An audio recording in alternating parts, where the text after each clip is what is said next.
Welcome. Let's say what we want to do is we want to tag our test and later on use this tag to filter out the different test cases. For that, we have this annotation called @tag and we can use this annotation to declare tags for filtering the different test scenarios.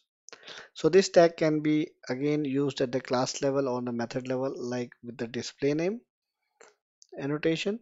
So here we can say @test tag and then we can say smoke test or just smoke and then this one tag with login and search. So later on whenever we want to search, okay, which are the test cases that were used for smoke test. So we can pass the tag name and we can easily filter them out. So remember @tag is used for tagging your test cases so that you can later on separate them or filter them out.